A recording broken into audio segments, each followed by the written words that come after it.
Hello student, ਅੱਜ ਆਪਾਂ 10ਵੀਂ ਜਮਾਤ ਦੀ ਪਾਠ ਪੁਸਤਕ ਵੰਨਗੀ ਵਿੱਚੋਂ ਕੁਲਫੀ ਕਹਾਣੀ ਬਾਰੇ ਪੜ੍ਹਾਂਗੇ, ਜੋ ਕਿ ਸੁਜਾਨ ਸਿੰਘ ਦੁਆਰਾ ਲਿਖੀ ਗਈ ਹੈ। ਸਭ ਤੋਂ ਪਹਿਲਾਂ ਆਪਾਂ ਸੁਜਾਨ ਸਿੰਘ ਬਾਰੇ ਪੜ੍ਹਾਂਗੇ।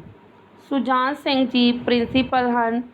ਉਹਨਾਂ ਦਾ ਜਨਮ 1909 ਈਸਵੀ ਵਿੱਚ ਪਿਤਾ ਸਰਦਾਰ ਹਕੀਮ ਸਿੰਘ ਦੇ ਘਰ ਹੋਇਆ ਅਤੇ ਉਹਨਾਂ ਦੀ ਮਾਤਾ ਦਾ ਨਾਂ ਸ਼੍ਰੀਮਤੀ ਜਮਨਾ ਦੇਵੀ ਸੀ। ਛੋਟੀ ਹੀ ਉਮਰ ਵਿੱਚ ਉਹਨਾਂ ਦੇ ਪਿਤਾ ਜੀ ਦਾ ਦੇਹਾਂਤ ਹੋ ਗਿਆ। ਉਸ ਵੇਲੇ ਸੁਜਾਨ ਸਿੰਘ ਦੀ ਉਮਰ 11 ਸਾਲ ਦੀ ਸੀ। ਉਹਨਾਂ ਦੇ ਸਾਹਮਣੇ ਇੱਕ ਸਮੱਸਿਆ ਪੈਰਾਂ ਸਿਰ ਖੜ੍ਹੇ ਹੋਣ ਦੀ ਅਤੇ ਦੂਜੀ ਵਿੱਦਿਆ ਪ੍ਰਾਪਤ ਕਰਨ ਦੀ ਸੀ। ਉਹ ਦੋਹਾਂ ਵਿੱਚ ਹੀ ਜੇਤੂ ਰਹੇ। ਉਹਨਾਂ ਨੇ ਗੋਦਾਮ ਕੀਪਰੀ ਤੋਂ ਲੈ ਕੇ ਕਾਲਜ ਦੇ ਪ੍ਰਿੰਸੀਪਲ ਤੱਕ ਨੌਕਰੀ ਦਾ ਜਿਹੜਾ ਸਫ਼ਰ ਹੈ ਉਹ ਤੈਅ ਕੀਤਾ। ਇਹਨਾਂ ਨੇ ਆਪਣੀਆਂ ਕਹਾਣੀਆਂ ਵਿੱਚ ਮਨੁੱਖੀ ਚਿੱਤਰ ਹੈ ਜਿਹੜਾ ਉਹ ਵਾਸਤਵਿਕ ਦਰਸਾਇਆ ਹੈ। ਉਹਨਾਂ ਨੇ ਆਪਣੀਆਂ ਸਾਰੀਆਂ ਕਹਾਣੀਆਂ 'ਚ ਜੋ ਵੀ ਪਾਤਰ ਪੇਸ਼ ਕੀਤੇ ਹਨ ਉਹ ਨਿਮਨ ਵਰਗ ਦੇ ਸਧਾਰਨ ਮਨੁੱਖ ਪੇਸ਼ ਕੀਤੇ ਹਨ। ਉਹਨਾਂ ਨੇ ਉਹਨਾਂ ਦੇ ਜੀਵਨ ਦੀਆਂ ਔਕੜਾਂ ਅਤੇ ਮਾਨਸਿਕਤਾ ਨੂੰ ਨਿਸ਼ਚਿਤ ਕਰਨ ਵਾਲੇ ਸਮਾਜਿਕ ਆਰਥਿਕ ਆਧਾਰਾਂ ਵੱਲ ਪਾਠਕਾਂ ਦਾ ਧਿਆਨ ਖਿੱਚਿਆ ਹੈ। ਉਹਨਾਂ ਦੇ ਜਿਹੜੇ ਕਹਾਣੀ ਸੰਗ੍ਰਹਿ ਹਨ ਉਹ ਕਿਹੜੇ ਹਨ ਦੇਖੋ। ਦੁੱਖ ਸੁੱਖ ਤੋਂ ਪਿੱਛੋਂ, ਨਰਕਾਂ ਦੇ ਦੇਵਤੇ, ਮਨੁੱਖ ਤੇ ਪਸ਼ੂ, ਸਭ ਰੰਗ, ਨਵਾਂ ਰੰਗ, ਸਵਾਲ ਜਵਾਬ ਅਤੇ ਸ਼ਹਿਰ ਤੇ ਗ੍ਰਾਂ ਹਨ। ਰਾਸ ਲੀਲਾ, ਪ੍ਰਾਹੁਣਾ, ਕੁਲਫੀ, ਪਾਸੇ ਦਾ ਸੋਨਾ, ਬਾਗਾਂ ਦਾ ਰਾਖਾ, ਪਠਾਨ ਦੀ ਧੀ, ਕਲਮ ਜਾਗ ਪਈ ਅਤੇ ਉਹਨਾਂ ਦੀਆਂ ਪ੍ਰਸਿੱਧ ਕਹਾਣੀਆਂ ਹਨ। ਇਹਨਾਂ ਵਿੱਚੋਂ ਇੱਕ ਕਹਾਣੀ ਸ਼ਹਿਰ ਤੇ ਗ੍ਰਾਂ ਲਈ ਉਹਨਾਂ ਨੂੰ ਰਾਸ਼ਟਰੀ ਪੁਰਸਕਾਰ ਨਾਲ ਸਨਮਾਨਿਆ ਗਿਆ ਸੀ। ਕੁਲਫੀ ਕਹਾਣੀ ਵਿੱਚ ਇਹ ਦੱਸਿਆ ਗਿਆ ਹੈ ਕਿ ਇਸ ਕਹਾਣੀ ਦਾ ਜਿਹੜਾ ਪਾਤਰ ਹੈ ਉਹਦੀ ਤਨਖਾਹ ਬਹੁਤ ਘੱਟ ਹੁੰਦੀ ਹੈ ਅਤੇ ਉਹ ਆਰਥਿਕ ਦਸ਼ਾ ਜਿਹੜੀ ਉਸਦੀ ਬਹੁਤ ਖਰਾਬ ਹੁੰਦੀ ਹੈ। ਘੱਟ ਤਨਖਾਹ ਲੈਣ ਕਰਕੇ ਉਹ ਆਪਣੀ ਕੁਲਫੀ ਖਾਣ ਦੀ ਜਿਹੜੀ ਖਾਹਿਸ਼ ਹੈ ਦਿਲ ਵਿੱਚ ਹੀ ਦਬਾ ਲੈਂਦਾ ਹੈ। ਉਸਦਾ ਜਿਹੜਾ ਪੁੱਤਰ ਹੈ ਕੁਲਫੀ ਮੰਗਣ 'ਤੇ ਜਦੋਂ ਉਹ ਕੁਲਫੀ ਮੰਗਦਾ ਹੈ ਤਾਂ ਉਹ ਉਸਨੂੰ ਬਹਾਨੇ ਮਾਰਦਾ ਹੈ। ਕਿਉਂ ਬਹਾਨੇ ਮਾਰਦਾ ਹੈ? ਕਿਉਂਕਿ ਉਸ ਕੋਲ ਪੈਸੇ ਨਹੀਂ ਹੁੰਦੇ। ਜੇ ਉਸਦਾ ਮੁੰਡਾ ਜਿਹੜਾ ਮੁਰਮਰੇ ਮੰਗਦਾ ਹੈ ਤਾਂ ਵੀ ਉਸ ਨੂੰ ਟਾਲ ਦਿੰਦਾ ਹੈ। ਕੀ ਕਹਿ ਕੇ ਟਾਲ ਦਿੰਦਾ ਹੈ ਕਿ ਮੁਰਮਰੇ ਤਾਂ ਭੈੜੇ ਹੁੰਦੇ ਹਨ, ਮੁਰਮਰਾ ਗੰਦਾ ਹੁੰਦਾ ਹੈ। ਫਿਰ ਉਸਨੂੰ ਕਹਿੰਦਾ ਹੈ ਕਿ ਸ਼ਾਮ ਨੂੰ ਬਾਜ਼ਾਰੋਂ ਕੁਲਫੀ ਖਾਵਾਂਗੇ। ਐਂਡ 'ਤੇ ਜਾ ਕੇ ਫਿਰ ਉਹ ਕੁਲਫੀ ਨਾ ਖਵਾਉਣ ਦਾ ਵੀ ਬਹਾਨਾ ਬਣਾ ਦਿੰਦਾ ਹੈ। ਕਿਉਂ ਕਰਦਾ ਹੈ ਉਹ ਇਸ ਤਰ੍ਹਾਂ? ਕਿਉਂਕਿ ਉਸਦੀ ਜਿਹੜੀ ਆਰਥਿਕ ਦਸ਼ਾ ਹੈ ਉਹ ਬਹੁਤ ਜ਼ਿਆਦਾ ਭੈੜੀ ਹੁੰਦੀ ਹੈ। ਉਹ ਆਪਣੇ ਮਾਲਕ ਨੂੰ ਤਨਖਾਹ ਵਧਾਉਣ ਲਈ ਵੀ ਨਹੀਂ ਕਹਿੰਦਾ, ਕਿਉਂਕਿ ਉਸਨੂੰ ਇਸ ਤਰ੍ਹਾਂ ਹੁੰਦਾ ਹੈ ਕਿ ਉਸਦੀ ਨੌਕਰੀ ਨਾ ਚਲੀ ਜਾਵੇ। ਉਹ ਆਪਣੇ ਆਪ ਨੂੰ ਇਸ ਕਹਾਣੀ ਵਿੱਚ ਇੱਕ ਅਸਫਲ ਪਿਤਾ ਮੰਨਦਾ ਹੈ, ਕਿਉਂਕਿ ਛੋਟੇ ਜਿਹੇ ਬੱਚੇ ਦੀ ਉਹ ਜਿਹੜੀ ਮੰਗ ਹੈ ਉਹ ਪੂਰੀ ਨਹੀਂ ਕਰ ਸਕਦਾ। ਉਸਦਾ ਪੁੱਤਰ ਹੈ ਜਿਹੜਾ ਰਾਤ ਨੂੰ ਸੌਂਦਿਆਂ ਵੀ ਕੁਫੀ ਬੁੜਵਾ ਲੈਂਦਾ ਹੈ। ਪਤਨੀ ਵੱਲੋਂ ਕਾਕੇ ਨੂੰ ਗਾਲ ਕੱਢਣ 'ਤੇ ਲੇਖਕ ਦਾ ਜਿਹੜਾ ਮਨ ਹੈ ਉਹ ਤੜਫ ਉੱਠਦਾ ਹੈ।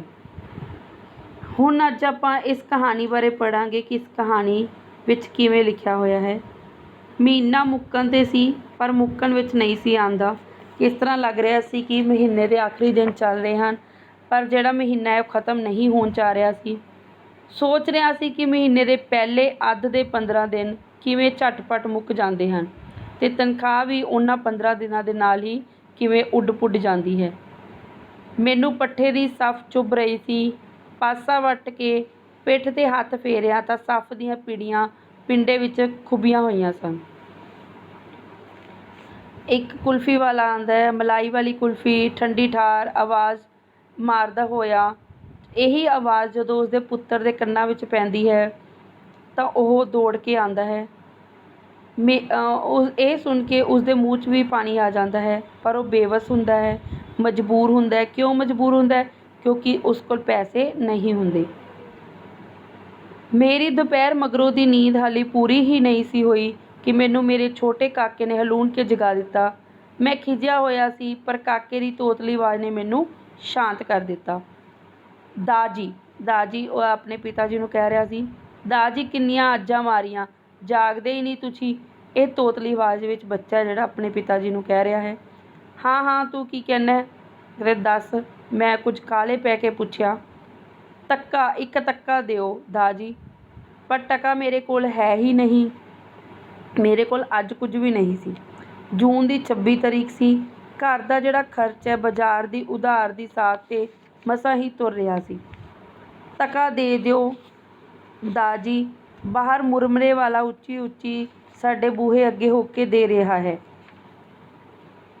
ਕੋਈ ਜਵਾਬ ਸੋਚਣ ਵਾਸਤੇ ਸਮਾਂ ਕੱਢਣ ਲਈ ਮੈਂ ਕਿਹਾ, ਕਾਕਾ ਤੂੰ ਟਕਾ ਕੀ ਕਰਨਾ ਹੈ? ਖਰਚਣੇ ਹੈ ਖਰਚਣੇ। ਮੈਂ ਟਕਾ ਹੋਰ ਕੀ ਕਰੀਦਾ ਟਕੇ ਦਾ? ਮੈਨੂੰ ਪਤਾ ਹੈ ਪਹਿਲੇ ਜੰਗ ਤੋਂ ਮਗਰੋਂ ਜਦੋਂ ਬੜੀ ਮਹਿੰਗਾਈ ਹੋ ਗਈ ਸੀ ਸਾਨੂੰ ਧੇਲਾ ਖਰਚਣ ਨੂੰ ਮਿਲਦਾ ਹੁੰਦਾ ਸੀ। ਧੇਲੇ ਦੀ ਮਸੱਦੀ ਰਾਮ ਤੋਂ ਲਿਆਂਦੇ ਹੋਏ ਛੋਲੇ ਮੁੱਕਣ ਵਿੱਚ ਹੀ ਨਹੀਂ ਸਨ ਆਉਂਦੇ।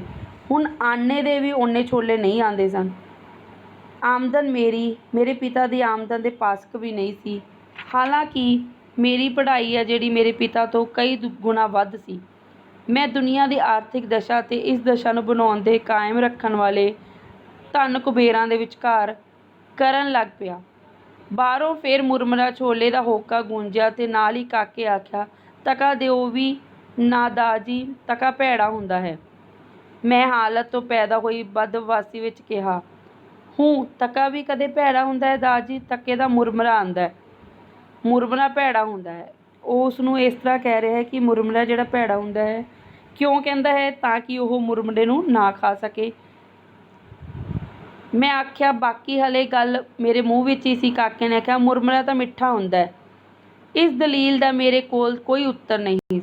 ਮੈਂ ਵੀ ਮਿੱਠੇ ਦਾ ਲੋਭੀ ਹਾਂ, ਪਰ ਫਿਰ ਵੀ ਮੈਂ ਆਪਣੀ ਫੋਕੀ ਹਿਕਮਤ ਜਨਾਉਂਦਿਆਂ ਕਿਹਾ, ਮੁਰਮਰੇ ਨਾਲ ਖੰਘ ਲੱਗ ਜੂਗੀ ਬੱਚੂ।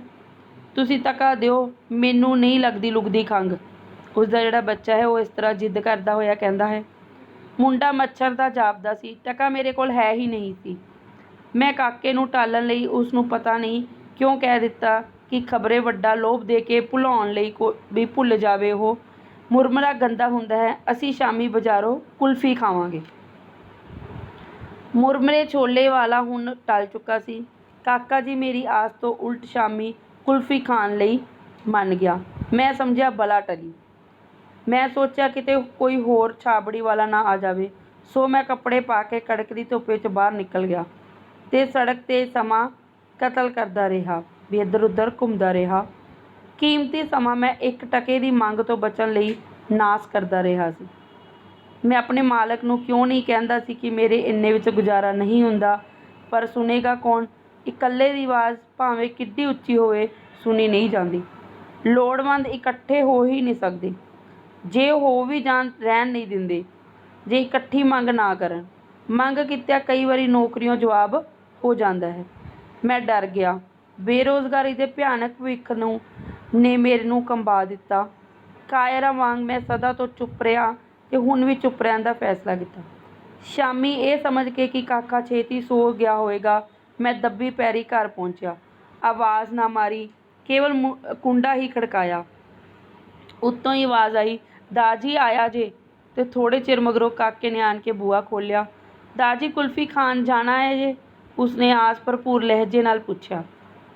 ਉੱਤੋਂ ਚੱਲ ਉੱਤੇ, ਮੈਂ ਕਿਹਾ। ਕਾਕਾ ਨਿਮੋਨੇ ਜਿਹੇ ਮੂੰਹ ਨਾਲ ਅੱਗੇ ਤੁਰ ਪਿਆ।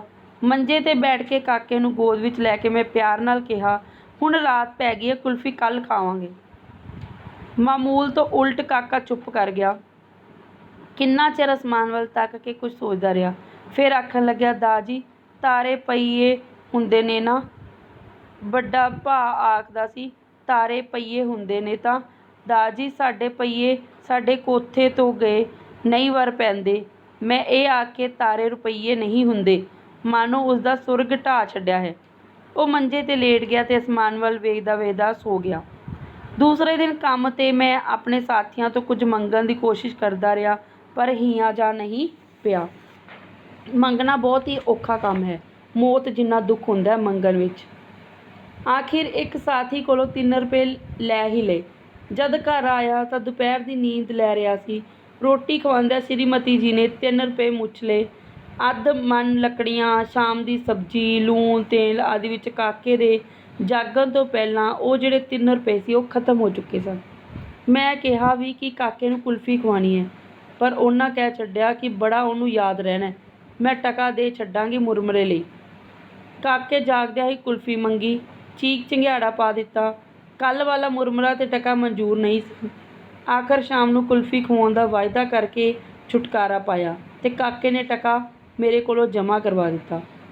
ਸ਼ਾਮ ਤੋਂ ਪਹਿਲਾਂ ਹੀ ਮੈਂ ਖੇਡਾਂ ਦਾ ਬਹਾਨਾ ਕਰਕੇ ਨਿਕਲ ਗਿਆ ਤੇ ਢੇਰ ਰਾਤ ਗੁਜ਼ਰੀ ਮੁੜਿਆ ਵੀ ਬਹੁਤ ਦੇਰ ਬਾਅਦ ਵਾਪਸ ਆਇਆ। ਕਾਕੇ ਨੂੰ ਸੁੱਤਾ ਦੇਖ ਕੇ ਸਾਹ ਵਿੱਚ ਸਾਹ ਆਇਆ। ਰੋਟੀ ਖਵਾਉਂਦਿਆਂ ਸ਼੍ਰੀਮਤੀ ਜੀ ਨੇ ਦੱਸਿਆ ਕਿ ਕਾਕਾ ਬੜਾ ਚਿਰ ਮੈਨੂੰ ਉਡੀਕਦਾ ਰਿਹਾ। ਮੈਂ ਕਾਕੇ ਦੇ ਲੰਬਾ ਪਿਆ ਬੜਾ ਬੇਚੈਨ ਰਿਹਾ। ਨੀਂਦ ਆਉਂਦੀ ਹੀ ਨਹੀਂ ਸੀ, ਪਰ ਆਖਰ ਪਤਾ ਨਹੀਂ ਨੀਂਦ ਕਿਉਂ ਨਹੀਂ ਆ ਗਈ। ਨੀਂਦ ਤੇ ਆਖਦੇ ਹੀ ਸੂਲਾਂ 'ਤੇ ਵੀ ਆ ਜਾਂਦੀ ਹੈ। ਅੱਧੀ ਰਾਤ ਮਗਰੋਂ ਸਮਾਂ ਹੋਇਆ। ਕਾਕਾ ਕੁਝ ਸੁੱਤਾ ਬੇਚੈਨ ਜਾਪਦਾ ਸੀ। ਉਸ 2-3 ਵਾਰੀ ਢਿੱਡ ਵਿੱਚ ਲੱਤਾਂ ਮਾਰੀਆਂ। ਹੁਣ ਉਸ ਬਾਂਹ ਉਲਟਾ ਕੇ ਮੇਰੇ ਮੂੰਹ 'ਤੇ ਮਾਰੀ। ਜਾਗਿਆ ਤਾਂ ਮੈਂ ਅੱਗੇ ਹੀ ਹੋਇਆ ਸੀ, ਪਰ ਹੁਣ ਚੇਤਨ ਹੋ ਗਿਆ। ਕਾਕਾ ਕੁਝ ਬੁੜਬੁੜਾਇਆ, ਮੈਂ ਕੁਝ ਪਤਾ ਨਾ ਲੱਗਿਆ। ਫਿਰ ਉਹ ਉੱਚੀ ਉੱਚੀ ਬੁੜਬੁੜਾਇਆ, ਕੁਫੀ ਕੁਫੀ ਕੁਫੀ ਜੀ ਕੁਫੀ। ਮੈਂ ਬੇਬਲ ਉੱਠਿਆ। ਸਰਦਾਰ ਜੀ ਜਾਗਦੇ ਹੋ? ਸ਼੍ਰੀਮਤੀ ਨੇ ਆਖਿਆ। ਇਹ ਜਾਣ ਕੇ ਕਿ ਮੈਂ ਜਾਗਦਾ ਹਾਂ, ਉਸ ਜਾਰੀ ਰੱਖਿਆ, ਖਸਮਾਂ ਖਾਣਾ ਸੁੱਤਾ ਪਿਆ ਵੀ ਕੁਲਫੀਆਂ ਮੰਗਦਾ। ਮੇਰੇ ਤੋਂ ਮਾਨੋ ਬਿਜਲੀ ਪੈ ਗਈ। ਮੈਂ ਚੁੱਪ ਰਿਹਾ। ਕਾਕਾ ਵੀ ਚੁੱਪ ਹੋ ਗਿਆ। ਸਵੇਰੇ ਜਾ ਕੇ ਕਾਕਾ ਕੁਲਫੀ ਦੀ ਮੰਗ ਕੋਈ ਨਾ ਕੀਤੀ। ਮੇਰੇ ਕੰਮ 'ਤੇ ਮੁੜ ਕੇ ਆਉਂਦਿਆਂ ਵੀ ਉਸਨੇ ਮੇਰੇ ਤੋਂ ਕੁਝ ਨਾ ਮੰਗਿਆ। ਰੋਟੀ ਖਾ ਕੇ ਮੈਂ ਦੁਪਹਿਰ ਦੀ ਨੀਂਦ ਲੈਣ ਲਈ ਲੇਟ ਗਿਆ। ਉਸ ਚੁਭਣ ਵਾਲੀ ਸੱਫ ਉੱਤੇ ਤੇ ਹੁਦਾਰ ਨਾਲ ਲੈ ਸਕਣ ਦੀ ਅਸਫਲਤਾ 'ਤੇ ਝੁਰਦਾ ਰਿਹਾ। ਫਿਰ ਮੈਨੂੰ ਨੀਂਦ ਆ ਗਈ। ਮੇਰੀ ਨੀਂਦ ਹਾਲੇ ਅੱਧ ਵੱਟੇ ਹੀ ਸੀ ਕਿ ਗਲੀ ਵਿੱਚ ਕੁਲਫੀ ਵਾਲਾ ਹੋਕਾ ਦਿੱਤਾ, ਠੰਡੀ ਠਾਰ ਕੁਲਫੀ, ਮਜ਼ੇਦਾਰ ਕੁਲਫੀ। ਮੈਂ ਜਾਗ ਪਿਆ। ਕਾਕਾ ਮੇਰੇ ਲਾਗੇ ਰਬੜ ਦੀ ਪਾਟੀ ਬੱਤਕ ਨਾਲ ਖੇਡ ਰਿਹਾ ਸੀ। ਦੂਸਰੀ ਆਵਾਜ਼ 'ਤੇ ਉਸਦੇ ਕੰਨ ਖੜੇ ਹੋ ਗਏ। ਬੱਤਕ ਨੂੰ ਸੁੱਟ ਕੇ ਉਹ ਖੜਾ ਹੋ ਗਿਆ ਤੇ ਬੂਹੇ ਲਾਗੇ ਜਾ ਕੇ ਖੜਾ ਹੋ ਕੇ ਬਾਹਰ ਦੇਖਣ ਲੱਗ ਪਿਆ। ਮੈਂ ਸੋਚਿਆ ਹੁਣ ਮੈਨੂੰ ਜਗਾਉਣ ਆਵੇਗਾ, ਪਰ ਉਹ ਉੱਥੇ ਹੀ ਖੜੋਤਾ ਰਿਹਾ। ਫਿਰ ਉਹ ਬਾਹਰ ਤੁਰ ਪਿਆ। ਛੋਪਲੀ ਛੋਪਲੀ ਉੱਠੇ ਕੇ ਬੂਹੇ ਵੱਲੇ ਆ ਖੜੋਤਾ। ਕੁਲਫੀ ਵਾਲਾ ਸਾਹਮਣੇ ਸ਼ਾਹ ਜੀ ਦੇ ਲੜਕੇ ਨੂੰ ਕੁਲਫੀ ਕੱਢ ਕੇ ਦੇਣ ਲਈ ਆਹਰ ਸੀ। ਉਹ ਮੁੰਡਾ ਗਲੀ ਦਾ ਬੋਲੀ ਸੀ ਤੇ ਆਪਣੇ ਤੋਂ ਛੋਟੇ ਮੁੰਡਿਆਂ ਨੂੰ ਸਦਾ ਕੁੱਟਿਆ ਕਰਦਾ ਸੀ। ਇਹ ਕੋਈ 8 ਵਰ੍ਹਿਆਂ ਦਾ ਸੀ ਜਦੋਂ ਕਾਕੇ ਨੇ 3 ਕੁ ਸਾਲ ਦਾ ਵੱਡਾ ਸੀ। ਕਾਕਾ ਸਿਪਾਹੀਆਂ ਵਾਂਗ ਲੱਤਾਂ ਚੌੜੀਆਂ ਕਰਕੇ ਲੱਕ ਪਿੱਛੇ ਹੱਥ ਜੋੜੀ ਖੜਾ ਸੀ। ਕੁਲਫੀ ਵੱਲ ਉਹ ਬੜੇ ਧਿਆਨ ਨਾਲ ਦੇਖ ਰਿਹਾ ਸੀ, ਪਰ ਉਸ ਕੁਲਫੀ ਵਾਲੇ ਭਾਈ ਕੋਲੋਂ ਕੁਲਫੀ ਨਹੀਂ ਸੀ ਮੰਗੀ। ਜਿਉਂ ਹੀ ਕੁਲਫੀ ਵਾਲੇ ਨੇ ਸ਼ਾਹ ਦੇ ਮੁੰਡੇ ਦੇ ਹੱਥ ਵਿੱਚ ਕੁਲਫੀ ਪਲੇਟ ਰੱਖੀ, ਕਾਕਾ ਧੁੱਸ ਦੇ ਕੇ ਉਸ ਨੂੰ ਪੈ ਗਿਆ। ਉਹ ਗਈ ਪਲੇਟ, ਉਹ ਗਈ ਕੁਲਫੀ।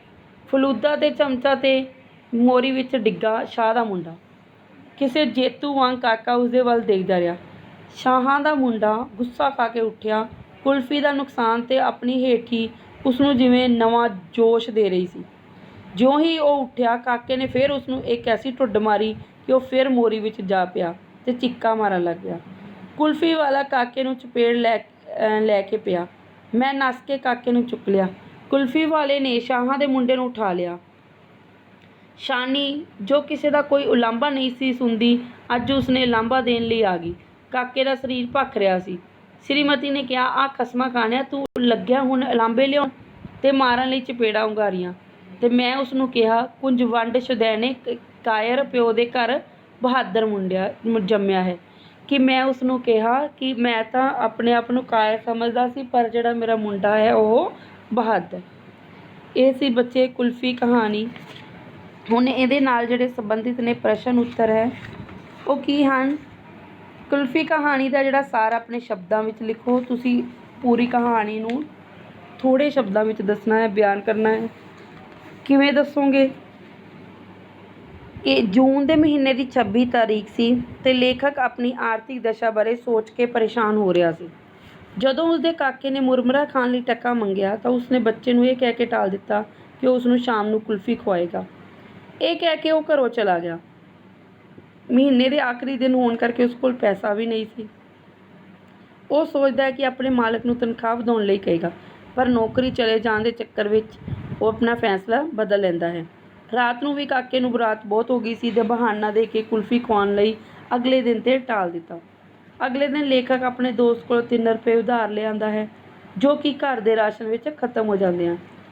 ਉਸ ਦਿਨ ਵੀ ਉਹ ਕਾਕਾ ਜਿਹੜਾ ਕੁਲਫੀ ਨਾ ਖਵਾ ਸਕਣ 'ਤੇ ਉਦਾਸ ਹੁੰਦਾ ਹੈ। ਕਾਕਾ ਰਾਤ ਨੂੰ ਸੁੱਤੇ ਪਏ ਕੁਫੀ ਕੁਫੀ ਬੁੜਬੁੜਾਉਂਦਾ ਹੈ। ਅਗਲੇ ਦਿਨ ਕਾਕਾ ਕੁਲਫੀ ਦੀ ਮੰਗ ਨਹੀਂ ਕਰਦਾ। ਦੁਪਹਿਰ ਵੇਲੇ ਕੁਲਫੀ ਵਾਲੇ ਦਾ ਹੋਕਾ ਸੁਣਾਈ ਦਿੰਦਾ ਹੈ। ਕਾਕਾ ਬਾਹਰ ਜਾਂਦਾ ਹੈ। ਲੇਖਕ ਵੀ ਉਸਦੇ ਪਿੱਛੇ ਪਿੱਛੇ ਜਾਂਦਾ ਹੈ। ਬਾਹਰ ਕੁਲਫੀ ਵਾਲਾ ਸ਼ਾਹਾਂ ਦੇ ਮੁੰਡੇ ਨੂੰ ਕੁਲਫੀ ਦੇ ਰਿਹਾ ਸੀ। ਉਹ ਮੁੰਡਾ ਆਪਣੇ ਤੋਂ ਛੋਟੇ ਮੁੰਡਿਆਂ ਨੂੰ ਕੁੱਟਿਆ ਕਰਦਾ ਸੀ। ਕਾਕੇ ਨੇ ਉਸਨੂੰ ਧੱਕਾ ਮਾਰ ਕੇ ਕੁਲਫੀ ਗਿਰਾ ਦਿੱਤੀ। ਜਦੋਂ ਮੁੰਡੇ ਦੀ ਮਾਂ ਲੇਖਕ ਘਰ ਲਾਂਭਾ ਲੈ ਕੇ ਆਈ ਤਾਂ ਉਸ ਪਤਨੀ ਕਾਕੇ ਨੂੰ ਮਾਰਨ ਲੱਗੀ। ਲੇਖਕ ਉਸਨੂੰ ਕਹਿੰਦਾ ਹੈ ਕਿ ਕੁਝ ਵੰਡ ਸ਼ੁਦੈਣੇ ਕਾਇਰ ਪਿਓ ਦੇ ਘਰ ਬਹਾਦਰ ਮੁੰਡਾ ਜੰਮੇ। ਇਹ ਸੀ ਇਸ ਦਾ ਸਾਰ। ਅੱਗੇ ਹੈ ਕੁਲਫੀ ਵਾਲੇ ਦਾ ਹੋਕਾ ਸੁਣ ਕੇ ਲੇਖਕ ਕੀ ਸੋਚਣ ਲੱਗਿਆ। ਕੁਲਫੀ ਵਾਲੇ ਦੇ ਹੋਕੇ ਦੀ ਆਵਾਜ਼ ਕਿੰਨਾ ਚਿਰ ਲੇਖਕ ਦੇ ਕੰਨਾਂ ਵਿੱਚ ਗੂੰਜਦੀ ਰਹੀ। ਚਿੱਟੀ ਦੁੱਧ ਵਾਲੀ ਕੁਲਫੀ ਉਸ ਦੀਆਂ ਅੱਖਾਂ ਦੇ ਸਾਹਮਣੇ ਘੁੰਮਣ ਲੱਗੀ। ਉਸਦੇ ਮੂੰਹ ਵਿੱਚ ਵੀ ਪਾਣੀ ਆ ਗਿਆ, ਪਰ ਉਹ ਬੇਵੱਸ ਸੀ। ਉਹ ਆਪਣੀ ਆਰਥਿਕ ਤੰਗੀ ਬਾਰੇ ਸੋਚਣ ਲੱਗਿਆ। ਇਹ ਸੋਚ ਰਿਹਾ ਸੀ ਕਿ ਪੈਸੇ ਦੀ ਤੰਗੀ ਹਵਾਲਾਤ ਦੀ ਤੰਗੀ ਤੋਂ ਵੀ ਭੈੜੀ ਹੁੰਦੀ ਹੈ। ਨੈਕਸਟ ਕੁਐਸਚਨ ਹੈ, ਤੁਸੀਂ ਤਕਾ ਦਿਓ ਜੀ, ਮੈਨੂੰ ਨਹੀਂ ਲੱਗਦੀ ਲੁਕਦੀ ਖੰਘ। ਕਾਕੇ ਦੇ ਇਹਨਾਂ ਸ਼ਬਦਾਂ ਤੋਂ ਕੀ ਭਾਵ ਹੈ। ਕਾਕੇ ਨੇ ਆਪਣੇ ਪਿਓ ਕੋਲੋਂ ਮੁਰਮੁਰਾ ਖਾਣ ਲਈ ਟਕਾ ਮੰਗਿਆ, ਪਰ ਮਹੀਨੇ ਦੇ ਆਖਰੀ ਦਿਨਾਂ ਚੱਲਦੇ ਹੋਣ ਕਰਕੇ ਪਿਓ ਕੋਲ ਪੈਸੇ ਨਹੀਂ ਸਨ। ਉਸਨੇ ਕਾਕੇ ਨੂੰ ਬਹਾਨਾ ਲਾਇਆ ਕਿ ਮੁਰਮੁਰਾ ਖਾਣ ਨਾਲ ਖੰਘ ਹੋ ਜਾਂਦੀ ਹੈ, ਤੇ ਇਸ ਦੇ ਉੱਤਰ ਵਿੱਚ ਕਾਕੇ ਨੇ ਕਿਹਾ ਕਿ ਤੁਸੀਂ ਤਕਾ ਦੇ ਦਿਓ, ਮੈਨੂੰ ਨਹੀਂ ਲੱਗਦੀ ਖੰਘ। ਉਸਨੇ ਇਹ ਸ਼ਬਦ ਇਸ ਲਈ ਕਿਹਾ ਕਿਉਂਕਿ ਉਸਨੇ ਮੁਰਮੁਰੇ ਖਾਣ ਦੀ ਇੱਛਾ ਉਹ ਛੱਡਣਾ ਨਹੀਂ ਚਾਹੁੰਦਾ ਸੀ। ਲੇਖਕ ਆਪਣੇ ਪਿਤਾ ਦੇ ਸਮੇਂ ਦੀ ਤੁਲਨਾ ਆਪਣੇ ਸਮੇਂ ਨਾਲ ਕਿਉਂ ਕਰਦਾ ਹੈ। ਲੇਖਕ ਸੋਚਦਾ ਹੈ ਕਿ ਬਚਪਨ ਵਿੱਚ ਉਸਨੂੰ ਧੇਲਾ ਖਰਚਣ ਨੂੰ ਮਿਲਦਾ ਸੀ। ਉਸ ਵੇਲੇ ਧੇਲੇ ਦੇ ਇੰਨੇ ਛੋਲੇ ਆਉਂਦੇ ਸਨ ਕਿ ਜਿਹੜੇ ਮੁੱਕਦੇ ਹੀ ਨਹੀਂ ਸਨ। ਹੁਣ ਆਨੇ ਦੇ ਵੀ ਓਨੇ ਛੋਲੇ ਨਹੀਂ ਆਉਂਦੇ ਸਨ। ਉਹ ਆਪਣੇ ਪਿਤਾ ਦੇ ਸਮੇਂ ਦੀ ਤੁਲਨਾ ਆਪਣੇ ਸਮੇਂ ਦੇ ਨਾਲ ਇਸ ਕਰਕੇ ਕਰਦਾ ਹੈ ਕਿਉਂਕਿ ਉਸਦੀ ਆਮਦਨ ਆਪਣੇ ਪਿਤਾ ਨਾਲੋਂ ਬਹੁਤ ਘੱਟ ਸੀ, ਜਦਕਿ ਉਹ ਉਹਨਾਂ ਨਾਲੋਂ ਕਿਤੇ ਵੱਧ ਪੜ੍ਹਿਆ ਹੋਇਆ ਸੀ। ਨੈਕਸਟ ਹੈ, ਲੇਖਕ ਮਾਲਕ ਤੋਂ ਤਨਖਾਹ ਵਧਾਉਣ ਦੀ ਮੰਗ ਤੋਂ ਸੰਕੋਚ ਕਿਉਂ ਕਰ ਰਿਹਾ ਸੀ। ਲੇਖਕ ਨੂੰ ਲੱਗਦਾ ਹੈ ਕਿ ਉਸਦੇ ਇਕੱਲੇ ਦੀ ਆਵਾਜ਼ ਕਿਸੇ ਨੇ ਨਹੀਂ ਸੁਣਨੀ। ਮੰਗ ਕਰਨ 'ਤੇ ਉਸਨੂੰ ਨੌਕਰੀ ਦੇ ਖੁੱਸ ਜਾਣ ਦਾ ਵੀ ਡਰ ਸਤਾਉਣ ਲੱਗ ਪਿਆ। ਬੇਰੁਜ਼ਗਾਰੀ ਦਾ ਜਿਹੜਾ ਭਵਿੱਖ ਹੈ ਉਸਨੂੰ ਬਹੁਤ ਹੀ ਮਾੜਾ ਲੱਗ ਰਿਹਾ ਸੀ, ਇਸ ਲਈ ਉਹ ਤਨਖਾਹ ਵਧਾਉਣ ਦੀ ਮੰਗ ਤੋਂ ਸੰਕੋਚ ਕਰ ਰਿਹਾ ਸੀ। ਸ਼ਾਹ ਦੇ ਮੁੰਡੇ ਤੋਂ ਕੁਲਫੀ ਖੋਹਣ 'ਤੇ ਕਾਕੇ ਦੇ ਮਾਪਿਆਂ ਦੀ ਕੀ ਪ੍ਰਤੀਕਿਰਿਆ ਸੀ। ਕਾਕੇ ਨੇ ਸ਼ਾਹ ਦੇ ਮੁੰਡੇ ਤੋਂ ਕੁਲਫੀ ਖੋਹੀ, ਉਸਨੂੰ ਮਾਰ ਕੇ ਮੋਰੀ ਵਿੱਚ ਸੁੱਟ ਦਿੱਤਾ। ਮੁੰਡੇ ਦੀ ਮਾਂ ਕਾਕੇ ਦੇ ਘਰ ਉਲਾਂਭਾ ਲੈ ਕੇ ਆਈ। ਕਾਕੇ ਦੀ ਮਾਂ ਨੇ ਬਹੁਤ ਗੁੱਸਾ ਆਇਆ ਤੇ ਉਹ ਕਾਕੇ ਨੂੰ ਚਪੇੜ ਮਾਰਨ ਲੱਗੀ, ਤੇ ਇਸ 'ਤੇ ਕਾਕੇ ਦੇ ਪਿਓ ਨੇ ਉਸਨੂੰ ਰੋਕਿਆ। ਕਾਕੇ ਦਾ ਪਿਓ ਖੁਸ਼ ਸੀ ਕਿ ਉਹ ਅਬ ਤੱਕ ਕਾਇਰ ਹੈ, ਪਰ ਉਸਦਾ ਮੁੰਡਾ ਜਿਹੜਾ ਬਹਾਦਰ ਸੀ। ਨੈਕਸਟ ਹੈ, ਕਾਕਾ ਸੁਪਨੇ ਵਿੱਚ ਕਿਉਂ ਬੁੜਬੁੜਾਉਂਦਾ ਰਿਹਾ ਸੀ। ਕਾਕੇ ਨੂੰ ਉਸਦੇ ਪਿਤਾ 2 ਦਿਨ ਤੋਂ ਕੁਲਫੀ ਖਵਾਉਣ ਦਾ ਵਾਅਦਾ ਕਰ ਰਿਹਾ ਸੀ। ਉਸਨੇ ਆਪਣਾ ਵਾਅਦਾ ਨਹੀਂ ਨਿਭਾਇਆ। ਉਹ ਸੁਪਨੇ ਵਿੱਚ ਵੀ ਕੁਲਫੀ ਖਾਣ ਦੀ ਇੱਛਾ ਨੂੰ ਪ੍ਰਗਟਾਉਂਦਿਆਂ ਕੁਫੀ ਕੁਫੀ ਬੁੜਬੁੜਾਉਂਦਾ ਰਿਹਾ। ਲੇਖਕ ਇਸ ਕਹਾਣੀ 'ਚ ਕੀ ਸੰਦੇਸ਼ ਦੇਣਾ ਚਾਹੁੰਦਾ ਹੈ। ਆਰਥਿਕ ਮੰਦਹਾਲੀ ਵਿੱਚ ਮਨੁੱਖ ਆਪਣੀਆਂ ਸੱਧਰਾਂ ਇੱਛਾਵਾਂ ਨੂੰ ਮਾਰਦਾ ਰਹਿੰਦਾ ਹੈ। ਉਸਦੇ ਅੰਦਰ ਵਿਰੋਧ ਕਰ ਜਾਂਦਾ ਹੈ। ਇਹ ਵਿਰੋਧ ਆਰਥਿਕ ਸੁੱਖ ਭੋਗ ਰਹੇ ਮਨੁੱਖਾਂ ਅੱਗੇ ਸਹੀ ਰੂਪ ਵਿੱਚ ਨਹੀਂ ਨਿਕਲਦਾ ਅਤੇ ਕ੍ਰੋਧ ਦਾ ਰੂਪ ਲੈ ਲੈਂਦਾ। ਇਹ ਸੀ ਬੱਚੇ ਕੁਲਫੀ ਕਹਾਣੀ ਤੇ ਉਹਦੇ ਨਾਲ ਸੰਬੰਧਿਤ ਪ੍ਰਸ਼ਨ। ਧੰਨਵਾਦ।